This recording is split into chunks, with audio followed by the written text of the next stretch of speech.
اعوذ باللہ من الشیطان الرجیم، بسم اللہ الرحمن الرحیم۔ ناظرین و حاضرین، آج کا ہمارا چیپٹر ہے بہنیں ایسی کیوں ہوتی ہیں۔ ایک بہن کی محبت اپنے بھائی کے لیے کیا ہے، آئیے جانتے ہیں اس ویڈیو میں۔ صبح صبح چائے والے کی دکان پہ میرا دوست میرے پاس بیٹھا مجھے سلام کیا، اس کی آنکھوں میں آنسو تھے۔ میرا ہاتھ پکڑا، روتے ہوئے بولا، فارس، میں آج خود کو بہت چھوٹا محسوس کر رہا ہوں۔ میں حیران تھا، اس کی کمر پہ تھپکی دی۔ ارے ایسا کیا ہو گیا؟ شیر کو وہ مجھ سے نظریں نہ ملا رہا تھا، پھر زور زور سے رونے لگا۔ سب لوگ اس کی طرف دیکھنے لگے، میں اس کو چپ کروا رہا تھا۔ ارے پاگل، سب دیکھ رہے ہیں۔ میرے سینے سے لگ گیا اور روتے ہوئے بولا، فارس، بہنیں ایسی کیوں ہوتی ہیں؟ میں سوچ میں گم ہوں۔ کیا ہو گیا تم کو ایسا؟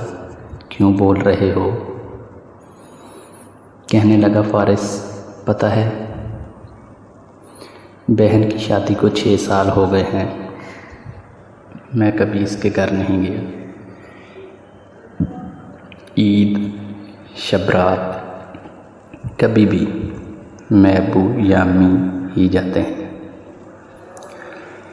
میری بیوی ایک دن مجھے کہنے لگی، آپ کی بہن جب بھی آتی ہے اس کے بچے گھر کا حال بگاڑ کے رکھ دیتے ہیں، خرچ ڈبل ہو جاتا ہے، اور تمہاری ماں ہم سے چھپ چھپا کر کبھی اس کو صابن کی پیٹی دیتی ہے، کبھی کپڑے، کبھی صرف کے ڈبے، اور کبھی کبھی تو چاول کا تھیلا بھر دیتی ہے۔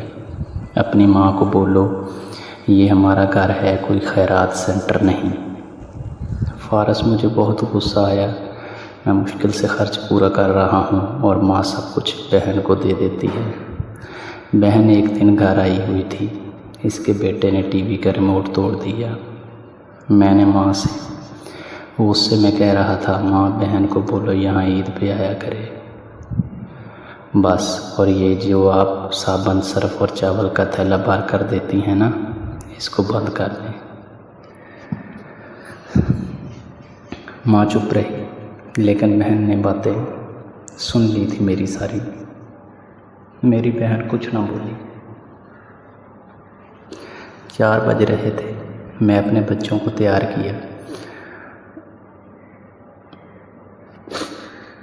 اور کہنے لگی، بھائی مجھے بس اسٹاپ تک چھوڑ دو، اور میں نے جھوٹے منہ کا رہ لیتی کچھ دن، لیکن وہ مسکرائی نہیں بھائی، بچوں کی چھٹیاں ختم ہونے والی ہیں۔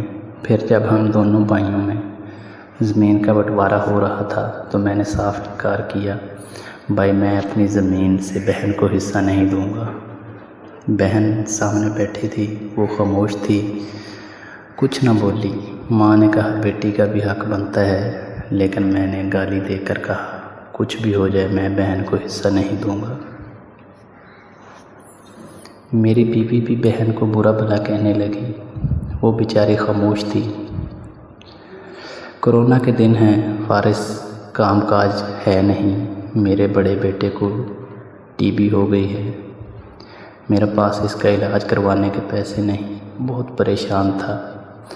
میں قرض بھی لے چکا تھا، 1 لاکھ 2 لاکھ، بھوک سر پہ تھی، میں بہت پریشان تھا، کمرے میں اکیلا بیٹھا تھا، شاید رو رہا تھا حالات پہ کہ اتنے میں بہن گھر آ گئی۔ میں غصے سے بولا، اب یہ آ گئی منحوس۔ میری بیوی میرے پاس آئی، کوئی ضرورت نہیں گوشت یا بریانی پکانے کی اس کے لیے۔ پھر 1 گھنٹے بعد وہ میرے پاس آئی، بھائی پریشان ہو؟ میں مسکرایا، نہیں تو۔ بہن نے میرے سر پہ ہاتھ پھیرا، بڑی بہن ہوں تمہاری، گود میں کھیلتے رہے ہو میرے، اب دیکھو مجھ سے بھی بڑے لگتے ہو۔ پھر میرے قریب ہوئی، اپنے پرس سے سونے کے کنگن نکالے، میرے ہاتھ پہ رکھے، ایسا سے بولی، پاگل تو ایویں پریشان ہوتا ہے، تیرا بھائی شہر گیا ہوا تھا، بچے اسکول تھے، میں نے سوچا دوڑتے دوڑتے بھائی سے مل کے آؤں، یہ کنگن بیچ کر اپنا خرچ کر، بیٹے کا علاج کروا اور جا اٹھ،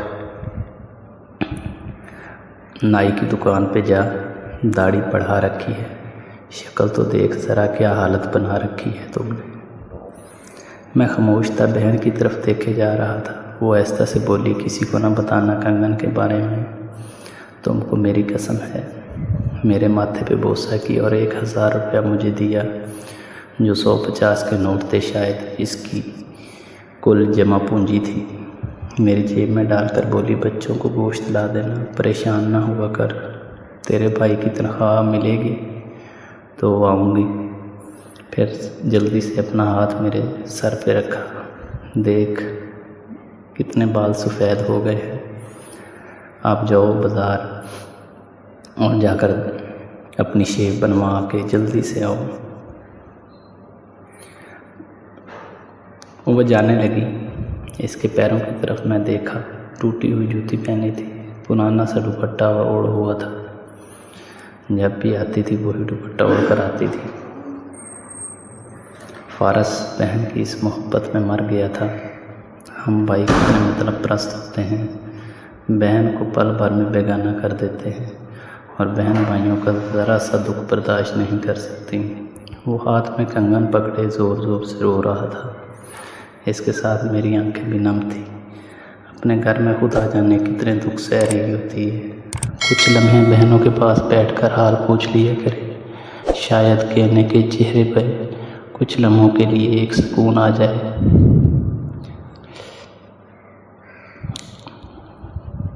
اللہ حافظ۔